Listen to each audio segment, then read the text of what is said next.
మేము ఇద్దరం అభ్యర్థులు. ఎంపీ అభ్యర్థి భూపేష్ రెడ్డి, ఎమ్మెల్యే అభ్యర్థి ఆదినారాయణ. మొట్టమొదట కొండ సుంకేశ్వర గ్రామం. అక్కడ వాళ్లే స్వయంగా ఆదినారాయణ రెడ్డి సమక్షంలో గతంలో ఏ పనులు జరిగాయి, ఇప్పుడు ఏమి జరగాల, మధ్యలో ఏ పనులు జరగలేదని కూలంకషంగా ప్రతి ఒక్కరు చెప్పే మాట. కొండ సుంకేశ్వర, దిగువ కలవటాల, పాపాయపల్లి, కోర్తిపడపాలు, పాలూరు, పెద్దమడియం, సుద్దపల్లి, జంగాలపల్లి, జేకోటాలపల్లి, ఉప్పులూరు, 10వ గ్రామం ఇది నెమలది. అసలు రాజకీయాలంటే అభివృద్ధి జరగాల, సంక్షేమం జరగాల. కానీ ఇక్కడ రాజకీయము జరిగింది తప్ప అభివృద్ధి సంక్షేమం చాలా వరకు పెన్షన్లు పోయినాయి, చాలా వరకు రేషన్ కార్డులు పోయినాయి. అసలు కరెంటు పోతే పట్టించుకునేవాడు లేడు, నీళ్లు అసలు లేదు, రోడ్లు పోయిందా, ఇల్లు కట్టడమే లేదు, బిల్లులు శాంక్షన్ లేదు, దౌర్జన్యమైన మాటలు, ఇసుక వాళ్ళే అమ్ముతున్నారు, భూ కబ్జాలు చేస్తున్నారు వైఎస్ఆర్ పార్టీ వాళ్ళు చెప్పే ప్రతి కంప్లైంట్ ప్రతి ఊర్లో.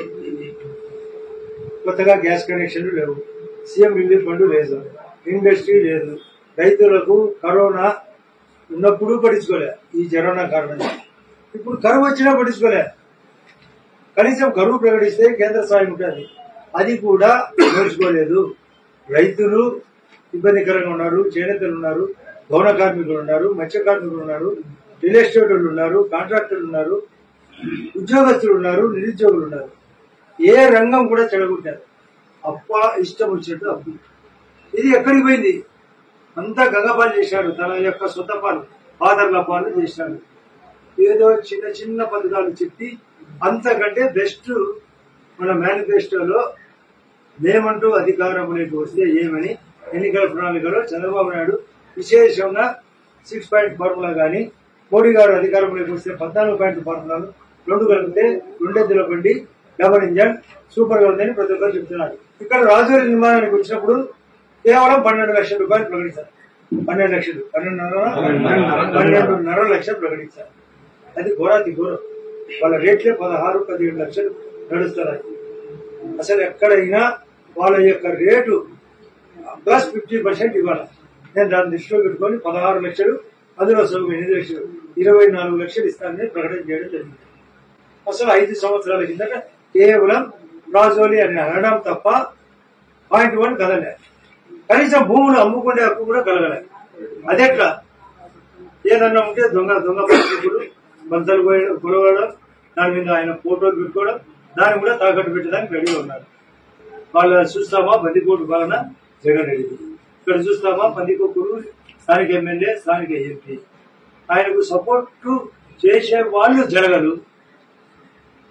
నేను ఇదంతా చూసి ఇంత దరిద్రం ఎందుకుంది కంప్యూటర్ యుగం, ఇంతమంది మీడియా పెరిగింది, అందరూ అబ్జర్వేషన్ జరుగుతుంది. ప్రతి ఒక్క ఓటర్ దగ్గర సెల్ ఫోన్ ఉంది, కొందరి దగ్గర 2 సెల్ ఫోన్లు ఉన్నాయి. ఏం జరిగేది సోషల్ మీడియాలో బాగా తెలుసుకుంటున్నారు. నాకు అనేక మంది మద్దతు ఇస్తున్నారు. నేను అనుకునే దానికంటే అనూహ్య పరిణామంగా పాజిటివ్ గా ఉంది. ఇది రిపోర్ట్స్ కూడా నాకు తెలుసు. చిన్న పరిశ్రమలు రావాలి, కాలువలు పూర్తి చేయాలా. ఇక్కడ సుద్దపల్లిలో ఒకటి అడిగినారు, కేసీ కెనాల్ నుంచి వాటర్, కేసీ కెనాల్కి వాటర్ లిఫ్ట్ చేస్తే ఆటోమేటిక్ గా అన్ని ఊర్లకు పారుదల పెరుగుతుంది. ఇట్లా ఇరిగేషన్ పెంచాలా, ఇన్ఫ్రాస్ట్రక్చర్ పెంచాలా, ప్లస్ ఇన్స్టిట్యూషన్లు పెంచాలా, ఇండస్ట్రీ పెంచాలా, టూరిజం పెంచితేనే నిజమైన రాజకీయం. కానీ ఏ ఒక్కటి పెంచకుండా వాళ్ళ పొట్టలు పెంచుకుంటూ ప్రజలకు దొంగ మాటలు చెప్తూ నీచమైన పదజాలం వాడుతూ వీళ్ళని చెప్పు పెట్టకపోతే నష్టం జరుగుతుందని నేను అందరికీ చెప్తున్నా. అది కాకుండా నాకు ఇంకొక ప్రైవేట్ అప్పీల్ ఏమంటే, జమ్మనమడుగులో ఇంతకుముందు చెప్పినా మళ్ళీ చెప్తున్నా, సూర్యనారాయణ రెడ్డి మాకు బంధువు, రాబంధువై కూర్చున్నాడు, దరిద్రానికి దారి తీసినాడు, ప్రతి ఒక్కరిని ఏదేదో ఊహించుకుంటున్నాడు. ఆయన భూపేష్ రెడ్డిని ఏ విధంగా ఆ విధంగా అవినాష్ రెడ్డి గెలవాలంటాడు. అతను కూనీకోరని చైర్మన్ అమ్మ, సునీత, సిబిఐ, మీడియా అందరూ చెప్పలేదా? చెప్పినా కూడా ఏ విధంగా అతన్ని అవినాష్ రెడ్డిని గెలిపారంటే భూపేష్ రెడ్డిని ఓడియమని ఎట్లా చెప్తారు? రెండవది సుధీర్ రెడ్డి, స్థానికంగా వైఎస్ఆర్ పార్టీ ఎమ్మెల్యే అభ్యర్థి, ఏ విధంగా అతన్ని గెలవాలంటాడు? ఆదినారాయణ రెడ్డి జమ్మనోడుకు మున్సిపాలిటీ చేయడం వలన వాళ్ళ ఆస్తుల కల్పన జరగలేదా? వసతుల కల్పనతో పాటు ఈ సుధీర్ రెడ్డి ఏమైనా ఒక్క ఇంచు పని జమ్మనోడుకు చేసినాడా? అతని నోరు ఎట్లొచ్చింది? అవినాష్ రెడ్డిని గెలిపేయాలా, సుధీర్ రెడ్డిని గెలిపేయాలనే నోరు ఎట్లొచ్చింది? ఇష్టం వచ్చినట్టు అతని యొక్క పద్ధతిలో అతని యొక్క ఏదో ట్యాక్స్ కోసమే పోయినట్లు నాకు అర్థమైంది.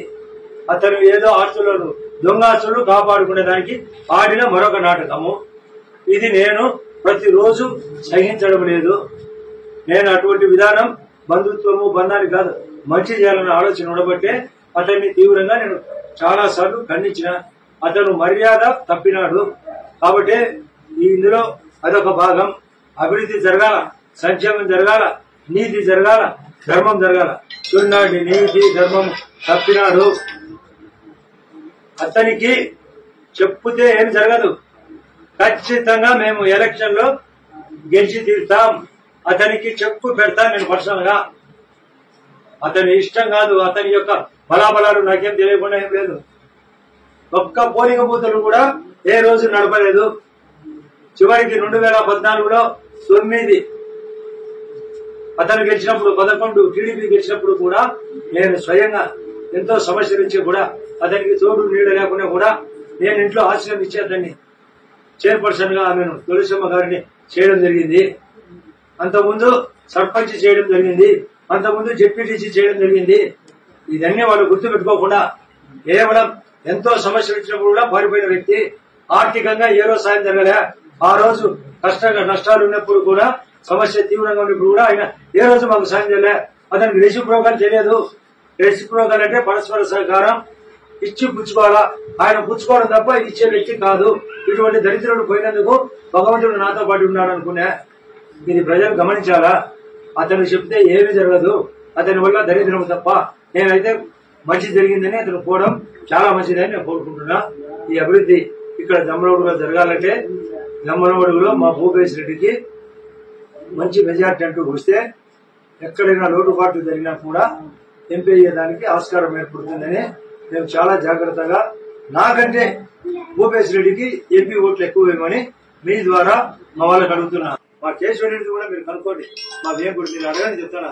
కేశవ రెడ్డి గారి ఆస్తి టోటల్ సిబిసిఐడి కంట్రోల్ పెట్టి హైకోర్టుకు 2 హైకోర్టులకు అటాచ్మెంట్ చేసినాం. ఒక్కటి కూడా స్కూల్ నడపాల్సిందే తప్ప ఒక్క బొట్టు ఆస్తి కూడా ఆయన కంట్రోల్ లేదు. మేమైతే ఒకటి ఆయన కూడా రిక్వెస్ట్ చేసేది, నా వేంకుడైనా అందరి అప్పుడు ఆస్తి అన్ని కడితే సరిపోతుంది, ఇంకా మిగులుతుంది, తొందరపడుతుందని చెప్తే నేను కడతా అని ఆయన డిలే చేస్తున్నాడు. అందుకే గవర్నమెంట్ చేంజ్ అవుతానే అది కోర్టు కూడా ఎలా చేయాలని లీగల్ గా ఒక బుక్ కూడా తయారు చేశాను. ఆ బుక్ ప్రకారం కోర్టు కొట్టు పోతే ఆటోమేటిక్ గా మీరు ఈ ఆస్తి హ్యాండ్ ఓవర్ చేస్తే బాకీదారులకు, బ్యాంకులకు కానీ, పిల్లల బాకీ కానీ, పెద్దల బాకీ కానీ చేస్తే ఆస్తుల కల్పన ఇంత బోర్డంత అయింది కాబట్టి చాలా మిగులుతుంది కూడా. దానికి కూడా నేను ఒక ప్రణాళిక తయారు చేసిన. మీరు అడిగే అగ్రిగోల్డ్ కూడా చంద్రబాబు నాయుడు గారు హామీ ఇచ్చారు కాబట్టి ఆయన కూడా రికమెండ్ చేస్తారు. మూడోది టౌన్ బ్యాంక్ అడిగినారు. టౌన్ బ్యాంక్ లో కూడా ఆస్తులు అటాచ్మెంట్ చేసినారు. ఆ టౌన్ బ్యాంక్ కూడా రీషేప్ చేయాల్సిందే. అదే కాకుండా సూర్యనాయుడు గారు ఆక్రమించిన క్లబ్ కూడా బయటకు రావాల్సిందే.